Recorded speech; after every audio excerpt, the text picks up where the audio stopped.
50లు 60లు గుర్తుండే ఉంటాయి. మనం భాషా ప్రయుక్త రాష్ట్రాలు, రైట్? మన భాష పేరు మీద మనకు ఒక సపరేట్ రాష్ట్రం కావాలి అని చెప్పి, అంటే ఈ మన కల్చరల్ ఇదే కానివ్వండి, ఇంకేదన్నా కానివ్వండి, మన ఇంట్రెస్ట్ మన భాష ఆధారంగా ఆధారపడి ఉంటాయి అన్నట్లుగా ఫైట్ చేశాం.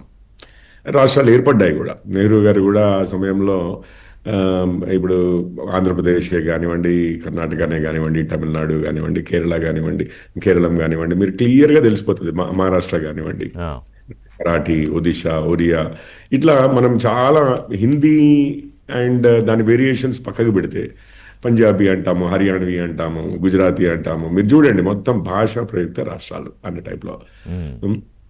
సో ఆ రీజనలిజం అనేది మీ ఎసెన్స్లోనే ఉండింది ఒక పాయింట్లో, రైట్? మేము తెలుగు వారము, పక్కన కన్నడ వారు, వాట్ ఎవర్, ఇక మా రాష్ట్రము ఇది అనేది. సో ఎన్టీఆర్ గారు అప్పుడు పెట్టినప్పుడు కూడా తెలుగు ఆంధ్రుల ఆత్మగౌరవం అన్న టైప్లో మనము ఒక ఐడెంటిటీ కోసము ఇది చేస్తున్న రోజులు అవి. దాని తర్వాత ఏమయ్యాయండి, భాషా ప్రయుక్త రాష్ట్రాల తర్వాత పాలిటిక్స్ అంతా కూడా కులాల బేసిస్గా కొంత మార్పు చెందింది. కులాలు కూడా ఏమి నార్త్ సౌత్ మొత్తము సిమిలర్ కులాలే ఉన్నా సేమ్ కులాలు అయితే లేవు. సో ఇప్పుడు రెడ్డి కమ్మనే అనుకున్నారు అనుకోండి, ఇంకా వేరే పేర్లు తీయకుండా. మీకు బీహార్లో అవి కనపడకపోవచ్చు, మహారాష్ట్రలో అవి కనపడకపోవచ్చు, తమిళనాడులో కూడా కనపడకపోవచ్చు అవే పేర్లు. కాకపోతే సిమిలర్ వాళ్ళు ఉంటారు, కానీ డిఫరెంట్ ఉంటాయి. సో ఇప్పుడు క్యాస్ట్ పరంగానైనా, భాషా పరంగానైనా, ప్రాంత పరంగానైనా మనం ఏం మాట్లాడినా ఇవన్నీ ప్రాంతపరంగా ఉన్న విషయాలు. భాషనైనా కానీ, ఇటు క్యాస్ట్ అయినా కానీ. మీ ఆ రెండు పార్టీలు వచ్చినంతసేపు ఒక ఎరా నడిచింది. కొంత భాషది నడిచింది, దాని తర్వాత కులాలది నడిచింది. ఆ ఎరా నడిచినంతసేపు మీకు కులాల ప్రాతిపదికన వచ్చిన పార్టీలే కానివ్వండి. మీరు చూడండి ఎస్పీ, దాని తర్వాత మన ఆర్జేడి, రైట్?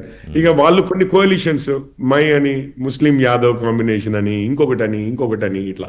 బిఎస్పి వచ్చింది, ఆఫ్ కోర్స్ దళిత ఇది అని చెప్పి వారు వచ్చారు.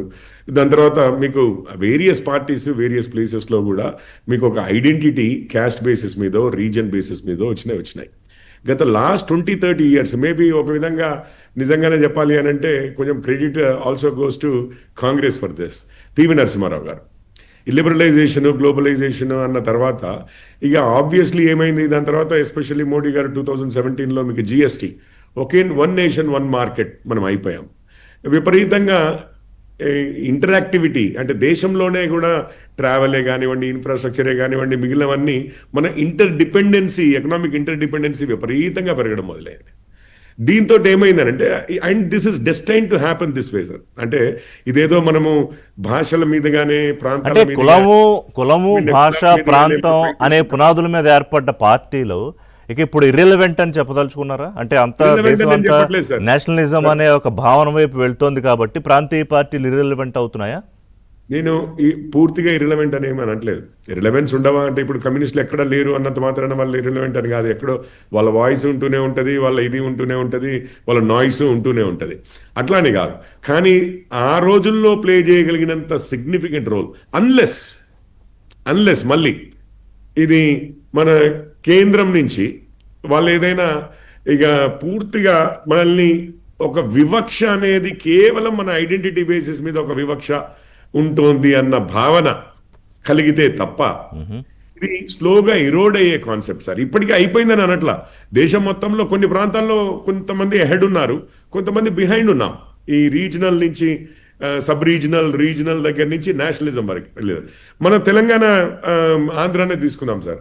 ఎందుకు ఇక్కడ మనము ఇప్పుడు ఇవే వేరే దగ్గర ఫెయిల్ అవుతున్నాయి అన్నీ కూడా? యాక్చువల్లీ ఇప్పుడే తులసిరెడ్డి గారు కూడా చెప్పారు, టీడీపీ యొక్క విక్టరీలో బీజేపీది నిజంగానే పెద్ద రోల్ లేదు అని చెప్పి. అంటే కాంబినేషన్ దాంట్లో ఆ కెమిస్ట్రీ, ఆ ఫిజిక్స్లో పెరిగి ఉండొచ్చు కాక, but BJP is the bigger party అనేది నేను మీనింగ్ తీసుకున్నాను. Yes, right. అట్లాగే వైఎస్ఆర్సీపీ చూడండి, కాంగ్రెస్ నుంచి విడివడి వచ్చిన వైఎస్ఆర్పీ చూడండి, వైఎస్ఆర్సీపీ థ్రైవింగ్. బీఆర్ఎస్ మొన్న ఓడిపోయింది, ఓకే, తగ్గిన ఇంకా పూర్తిగా అవుట్ అని చెప్పి కూడా ఇప్పుడే అయితే అనలేము కదా. సో కానీ మన రాష్ట్రం ఒక అతీతమైన విషయం సార్ దేశం మొత్తానికి. మొన్ననే విభజించబడిన రాష్ట్రం ఇది, అంటే మనం విభజించుకున్న రాష్ట్రం, మనం విడిపోయిన రాష్ట్రం, అన్నదమ్ముల మధ్యలో ఉంటుంది చూసారా, ఆ ఎమోషన్స్ ఇంకా స్ట్రాంగ్ ఉంటాయి తెలంగాణ ఆంధ్ర అని చెప్పి. ఇక్కడ రీజనలిజం ఇంకొంచెం ఎక్కువసేపు రిలవెంట్ ఉండే అవకాశం ఎక్కువ ఉంటుంది. అట్లాగే మీరు తమిళనాడు చూడండి, రీజనలిజం ఇంకొంచెం ఎక్కువసేపు ఉండే అవకాశం ఉంటుంది. నేను యాక్చువల్లీ నన్ను అడిగితే కేరళంలో ఆ రీజనలిజం తక్కువ అవకాశం ఉంటుంది అని అనుకుంటున్నాను నేనైతే. నిజంగా మనము జస్ట్ బికాస్ మొన్న 10-12 ఏళ్ల క్రితమే విడిపోయాం చేయబట్టి మనకు ఆ రీజనల్ ఆస్పెక్ట్స్ ఏవైతే దాని మీదనే ఒక 15 ఏళ్ల ఉద్యమాలను, ఒక డిస్కషన్, ఉద్యమము, ఫైట్, త్యాగాలు ఇవన్నీ నడిచాయి చేయబట్టి ఇక్కడ కొంచెం రిలవెంట్గా ఉంటుంది. కానీ మిగిలినవి మనదైనా కానీ ఇంకొక 10 ఏళ్ళు 5 ఏళ్ళు అవుతున్నా కొద్దీ మనం దేశంలో మొత్తం ఇంటిగ్రేట్ అవుతున్నా కొద్దీ, and it's a natural thing, and it's a అంటే నేను అనుకోవడం అయితే మనం కోరుకునే విషయం అండి. డైవర్సిటీ గురించి మాట్లాడుతూ ఉంటాం, విభిన్నత్వం గురించి మాట్లాడుతూ ఉన్నాము, దాన్ని హైలైట్ చేస్తూ ఉన్నాము. కానీ భిన్నత్వంలో ఏకత్వం, ఆ రెండో పదాన్ని మర్చిపోతే కష్టం. ఇప్పుడు ఏకత్వం వైపు వెళ్తోంది అనేది భారతదేశ ఐడెంటిటీ. అంటే what do you mean by ఏకత్వం? అంటే దేశం అంతా ఒకే పార్టీ వైపు ఉండాలనా, లేకపోతే?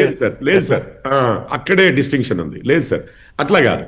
కానీ నా ఇంట్రెస్ట్, నా పక్క రాష్ట్రపు ఇంట్రెస్ట్ రెండు యాంటగోనిస్టిక్ గా ఉన్నాయి. ప్రజలంతా లేచి రండి, వాడిని కొట్టాలి, తన్నాలి, గొడవలు చేద్దాము అని అంటే ఆ రీజనలిజం. నా క్యాస్ట్ ఇంట్రెస్ట్ పక్క క్యాస్ట్ ఇంట్రెస్ట్ కి విరుద్ధంగా ఉన్నాయి. మనం క్యాస్ట్ పరంగా విడిపోయి ఫైట్ చేసుకుందాం మన కుల కోసం హక్కులు అని అంటే దాని రోజులు చెల్లిపోయే. ఒక వెరీ ఇంట్రెస్టింగ్ టేక్ ఆఫ్ తీసుకున్నారు కిషోర్ రెడ్డి గారు. ఒకటే పాయింట్ చెప్పి, ఇప్పుడు రీజనల్ పార్టీసే అగేన్స్ట్ అంటే రీజనల్ పార్టీసే అగేన్స్ట్ అని కాదు, నేను నిజంగానే చెప్తున్నాను. ఇప్పుడు టీడీపీ వచ్చింది, డిస్కస్ నేను ఒక్కొక్క స్టేట్ ఇంపార్టెంట్ స్టేట్స్